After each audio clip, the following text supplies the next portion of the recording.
പ്രിയപ്പെട്ടവരെ, നിങ്ങൾ ഈ കാണുന്ന വീഡിയോയിലെ ദൃശ്യം എന്ന് പറയുന്നത് വയനാട് പേരിയ ജുമാ മസ്ജിദിൻ്റെ മുറ്റത്ത് നിർത്തിയിട്ടിരുന്ന ഓട്ടോറിക്ഷയുടെ ഉള്ളിൽ കയറിക്കൂടിയ രാജാമ്പാലെ വയനാട്ടിലുള്ള പാമ്പ് പിടുത്ത വിദഗ്ധനായ സുജിത്തിൻ്റെ നേതൃത്വത്തിൽ അതിനെ പിടികൂടി കൊണ്ടുപോകുന്നതിൻ്റെ ദൃശ്യമാണ്.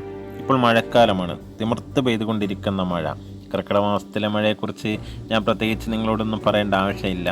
അത്രയും ശക്തമായ മഴയാണ് ഇപ്പോൾ കേരളത്തിൽ ഈ പല ജില്ലകളിൽ ലഭിച്ചുകൊണ്ടിരിക്കുന്നത്. പ്രത്യേകിച്ച് കണ്ണൂർ, കാസർഗോഡ്, വയനാട്, കോഴിക്കോട്, തൃശ്ശൂർ, ഇങ്ങനെ പല ജില്ലകളിൽ നല്ല മഴയുണ്ട്. അപ്പോൾ ഈ മഴ പെയ്യുന്ന സമയത്ത് പാമ്പിൻ്റെ വാസസ്ഥലങ്ങളിലൊക്കെ മുഴുവനും വെള്ളം കയറി പാമ്പുകൾക്ക് അവരുടെ മാളങ്ങളിൽ വസിക്കാൻ പറ്റാത്ത, പാർക്കാൻ പറ്റാത്ത ഒരവസ്ഥ ഉണ്ടാകുമ്പോൾ പാമ്പുകൾ എന്ത് ചെയ്യുന്നു, അവരുടെ മാളങ്ങളിൽ നിന്ന് സുരക്ഷിതമായ സ്ഥലങ്ങളിലേക്ക് പാമ്പുകൾ താമസം മാറി വരികയാണ് ചെയ്യുന്നത്.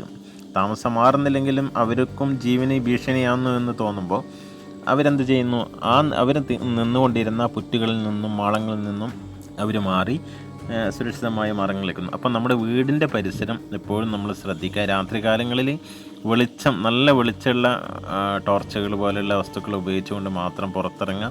വീടിൻ്റെ ചുറ്റുവട്ടത്ത് വിറക്, ചകിരി, പുല്ല്, അതുപോലെയുള്ള പാഴ്വസ്തുക്കളൊന്നും തന്നെ കൂട്ടിയിടാതെയും ചാക്കുകളിലൊക്കെ കെട്ടി വെക്കുന്നുണ്ടെങ്കിൽ അത് ഭദ്രമായി തന്നെ കെട്ടി തന്നെ വെക്കുക. കാരണം ഇത്തരം പാമ്പുകൾ കയറിക്കൂടുന്നതിൽ നിന്ന് പ്രത്യേകമായിട്ട് ശ്രദ്ധിക്കുക. വിറക് പുരകൾ ശ്രദ്ധിക്കുക.